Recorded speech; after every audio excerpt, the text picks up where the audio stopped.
डरेंगे आप लोग, ना किसी से झुकेंगे। अगर तुम रास्ते में टाउन पैदा करोगे तो हम करगिल जाके दिखाएंगे तुम्हें, तुम्हारे बाप भी नहीं रोक सकते। जाओगे नहीं जाओगे करगिल, जाओगे नहीं जाओगे करगिल।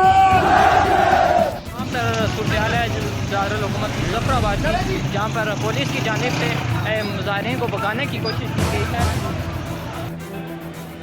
इसलिए एग्रेसिव हूँ कि जम्मू एंड कश्मीर के पीएको को आप भारत का हिस्सा नहीं मानते हो क्या? एग्रेसिव ना हो, जान दे देंगे इसके लिए। क्या बात कर रहे हो आप? एग्रेसिव होने की क्या बात कर रहे हो? जान दे देंगे इसके लिए,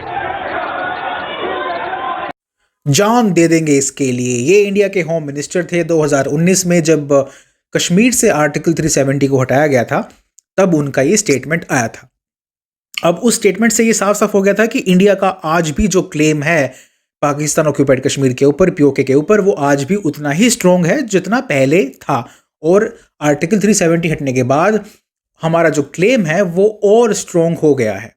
इसके बाद पिछले साल जो इंडिया के डिफेंस मिनिस्टर है राजनाथ सिंह, उनका भी एक स्टेटमेंट आया कि we will embrace Pakistan occupied Kashmir के लोगों को विद ओपन आर्म्स। चलिए जी, इसके बाद लास्ट ईयर अमित शाह का एक और काफ़ी स्ट्रॉन्ग स्टेटमेंट आया। वो था कि PoK was always India's and we will take it back. हम लेके रहेंगे, हम इसको वापस लेके रहेंगे। बहुत बड़ी ये स्टेटमेंट थी। और ये जो बयान है वो तब आया था जब वहाँ पे काफ़ी सारे प्रोटेस्ट हो रहे थे पीओके के अंदर, वहाँ के लोग प्रोटेस्ट कर रहे थे।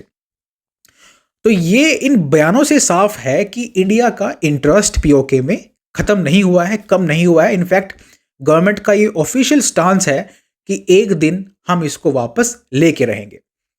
अब क्वेश्चन ये आता है कि आखिर कब? और इसी का जवाब देने के लिए ये वीडियो मैं बना रहा हूँ कि लगता है कि पीओके वापस लेने का सही समय अब आ गया है।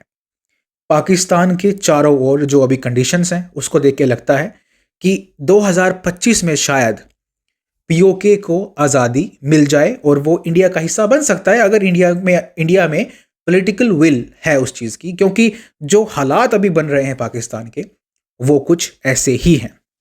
मैं शुरू करता हूं अफगानिस्तान के साथ, जो कि पाकिस्तान का नॉर्दर्न नेबर है। पाकिस्तान और अफगानिस्तान के बीच में लगातार क्लैशेस चल रहे हैं। पिछले महीने भी पाकिस्तान ने स्ट्राइक्स लॉन्च कर दी थी अफगानिस्तान के अंदर, और क्लेम क्या किया था कि हम तो देखिए टीटीपी के फाइटर्स को मार रहे हैं। अब ये टीटीपी से पाकिस्तान की दुश्मनी आखिर क्यों है? टीटीपी है क्या? टीटीपी है तहरीक-ए-तालिबान पाकिस्तान। टीटीपी ये तालिबान का ही एक फैक्शन है, और इसका सबसे बड़ा पर्पस ये है कि पाकिस्तान के अंदर हमें शरिया को लागू करना है। तो टीटीपी लगातार पिछले एक साल से खासकर पाकिस्तान के अंदर बड़े बम धमाके कर रहा है, और पिछले एक साल में एज पर रिपोर्ट्स लगभग 1000 पाकिस्तानी सोल्जर्स को वो मार चुका है टीटीपी। इसके साथ साथ सिविलियंस को मिला दिया जाए तो ये आंकड़ा 2500 के पार चला जाता है। तो एक साल के अंदर 2500 पाकिस्तानियों को मार चुका है टीटीपी। और इसी टीटीपी पे अटैक करने के लिए पाकिस्तान ने स्ट्राइक्स लॉन्च करी थी। उसके जवाब में तालिबान ने भी अटैक किया, और ऐसे करके इनके बीच में काफ़ी एस्केलेशन हो गई पिछले महीने। और अब तहरीक-ए-तालिबान पाकिस्तान टीटीपी ने सीधा पाकिस्तानी मिलिट्री के ऊपर एक बहुत बड़ी वॉर छेड़ दी है। ये देखिए आर्टिकल, इसी हफ्ते का आर्टिकल है, और इसमें लिखा है कि टीटीपी ने ऐलान कर दिया है कि वो पाकिस्तान के जो बिजनेसेस हैं, पाकिस्तान मिलिट्री के जो बिजनेसेस हैं, उनको टारगेट करना शुरू कर देगा। अब आपको पता है कि जो पाकिस्तान की मिलिट्री है वो एक मिलिट्री नहीं है, वो एक कॉरपोरेशन है, वो एक फॉर प्रॉफिट कॉरपोरेशन है। ये बड़ी अजीब सी बात है कि पाकिस्तान की मिलिट्री कई सारी कंपनीज को ऑपरेट करती है, कई सारे फैक्ट्रीज को चलाती है, वहाँ पे सीमेंट बेचती है, वहाँ पे स्नैक्स बेचती है, वहाँ पे फर्टिलाइजर्स बेचती है, कई सारी कंपनीज को ऑपरेट करती है, फॉर प्रॉफिट कंपनीज को। और इन कंपनीज को कौन चलाता है? जो बड़े बड़े वहाँ के रिटायर्ड जनरल्स और बड़े करोड़पति अरबपति लोग बन जाते हैं, वो इन फैक्ट्रीज को चलाते हैं। टीटीपी ने बोला है कि हम अब इन फैक्ट्रीज को टारगेट करेंगे, इन फैक्ट्रीज के ऊपर हम आतंकवादी हमले करेंगे, यहाँ पे जो काम करने वाले मजदूर हैं उनको मारेंगे, और जो यहाँ के ऑफिसर्स हैं, जो पाकिस्तानी आर्मी के जो ऑफिसर जो उनको चलाते हैं, उनके ऊपर भी अटैक करेंगे। इनमें जो कंपनीज है उसका नाम भी लिया है कि नेशनल लॉजिस्टिक्स सेल, जो कि रावलपिंडी में एक फर्म है पाकिस्तानी आर्मी की। इसके अलावा एक है द फ्रंटियर वर्क्स ऑर्गेनाइजेशन, जो कि इंजीनियरिंग और कंस्ट्रक्शन काम करती है। और इसके अलावा एक फौजी फर्टिलाइजर कंपनी है, ये फर्टिलाइजर बनाती है। और इसके अलावा एक कमर्शियल बैंक भी है जो कि पाकिस्तानी आर्मी रन करती है, उसके ऊपर भी अटैक करने की बात कही है। पाकिस्तानी आर्मी का जो इकोनॉमिक बैकबोन है उस पे अब सीधा अटैक करेगा टीटीपी। इनके बीच में एक बहुत ही बड़ी वॉर होने वाली है ऐसा लग रहा है, और 2025 में ये वॉर हो सकती है। चलिए जी, अब इसके साथ साथ ये भी रिपोर्ट्स आ रही हैं कि जो पाकिस्तान है वो भी प्लान कर रहा है कि वो भी वखान कॉरिडोर को कब्जा कर ले, उसके ऊपर वो कब्जा कर ले। अब ये वखान कॉरिडोर क्या है? पाकिस्तान को सेंट्रल एशिया से कनेक्ट करने के बीच में एक जो बाधा है, जो बैरियर है, वो है वखान कॉरिडोर। पाकिस्तान सीधा सेंट्रल एशिया को एक्सेस कर सकता है थ्रू ताजिकिस्तान, लेकिन बीच में पड़ता है वखान कॉरिडोर। ये बहुत ही पतली सा नैरो स्ट्रिप है और इसको अफगानिस्तान का चिकन नेक भी बोला जाता है। यहाँ पे अब ये रिपोर्ट्स आ रही हैं कि शायद पाकिस्तान जो है वो इसके ऊपर अपना अटैक कर दे और इस पर कब्जा कर ले। अब जाहिर सी बात है कि इन रिपोर्ट्स आने के बाद जो अफगानिस्तान है, जो तालिबान है, उसके अंदर काफ़ी एंजाइटी है और वो भी अपने लड़ाके तैयार कर रहा है। पिछले दिनों रिपोर्ट्स आई थी कि tens of thousands of fighters Taliban ने भी तैयार कर रखे हैं इस अटैक को रोकने के लिए या एक नया अटैक लॉन्च करने के लिए। कुल मिला के बात यह है कि अफगानिस्तान और पाकिस्तान के बॉर्डर के बीच में कभी भी एक नई एस्केलेशन हो सकती है, और पाकिस्तान की मिलिट्री अभी ओवरवेल्म्ड है क्योंकि उसके खुद के अंदर, पाकिस्तान के खुद के अंदर बहुत ही बड़ा सिक्योरिटी क्राइसिस चल रहा है। वहाँ पे कभी तो बलोच के लोग अटैक कर देते हैं, कभी टीटीपी के लोग अटैक कर देते हैं। इधर पोलिटिकली काफ़ी वो वीक कंट्री है, पीटीआई के लोग, इमरान खान की पार्टी जो है, वहाँ के लोग जो है मिलिट्री के अगेंस्ट हो रखे हैं काफ़ी। तो मिलिट्री हर फ्रंट पे बहुत वीक है। ऐसे में अगर यहाँ पे एक नई वॉर शुरू होती है, इंडिया के लिए एक बड़ी अपॉर्चुनिटी है। अब ये तो बात हुई पाकिस्तान और अफगानिस्तान की। अब रुख मोड़ते हैं ईरान और पाकिस्तान की तरफ। आपको याद होगा पिछले साल जनवरी में, यानी कि आज से ठीक एक साल पहले, ईरान ने पाकिस्तान के अंदर स्ट्राइक्स लॉन्च करी थी। उसके 2 दिन बाद पाकिस्तान ने भी ईरान के अंदर स्ट्राइक्स लॉन्च करी और एक स्टेट ऑफ टेंशन वहाँ देखने को मिली थी।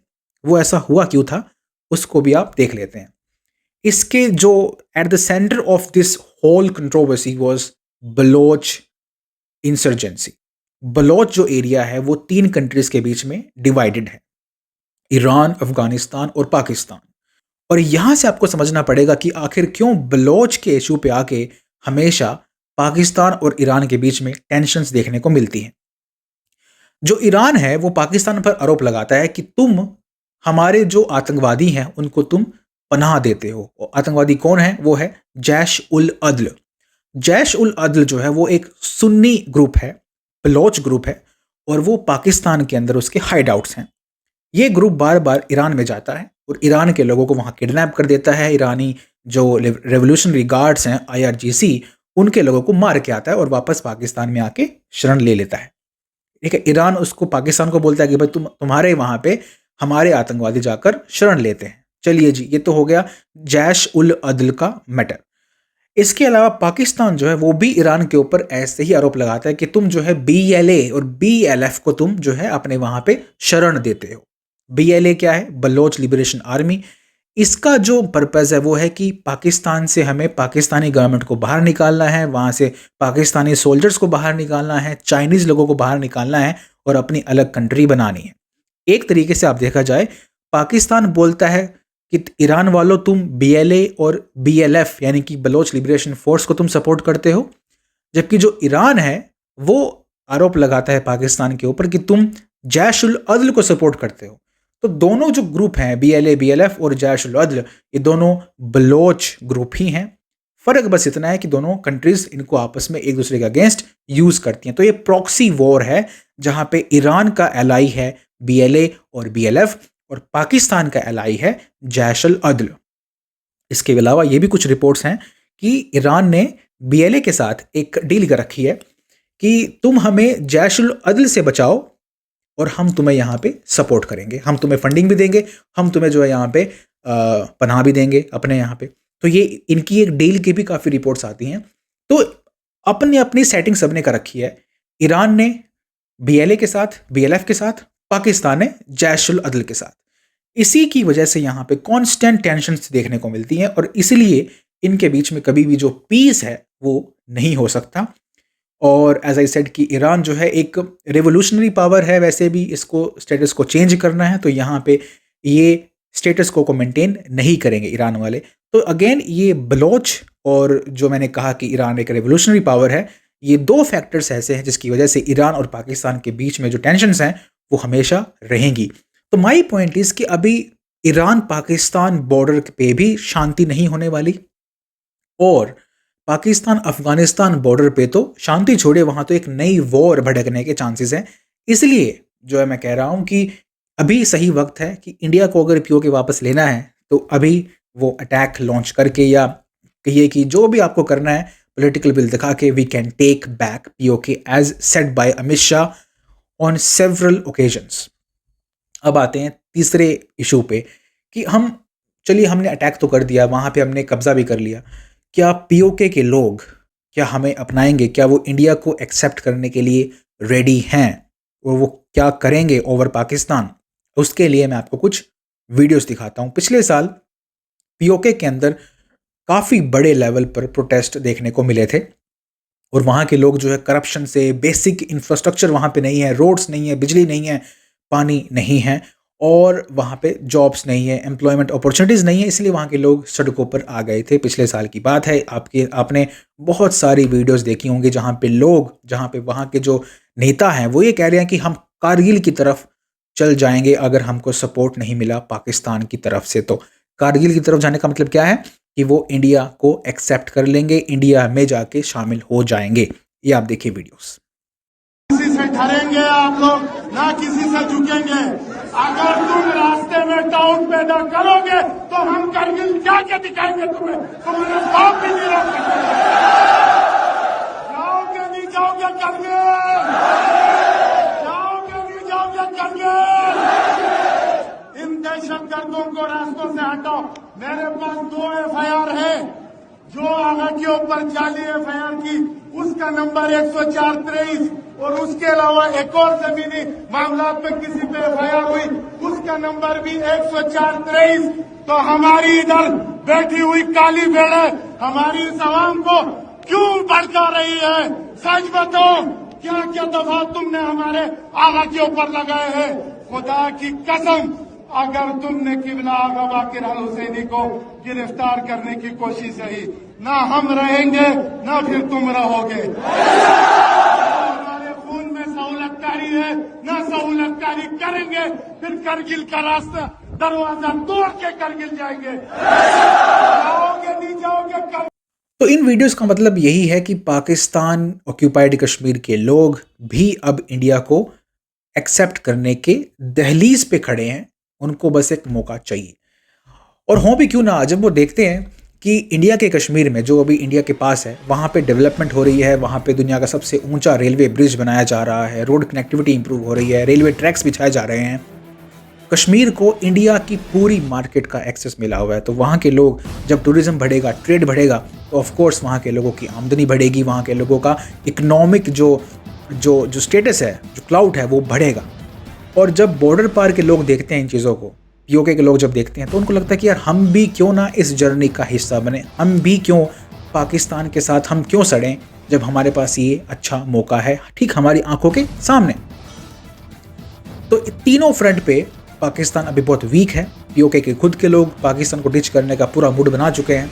ईरान के साथ टेंशन वहाँ पे ऑलरेडी हैं over Baloch, and now with Afghanistan तो टेंशन्स बहुत ही बढ़ती जा रही हैं और इस साल एक नई वॉर भी शुरू हो सकती है।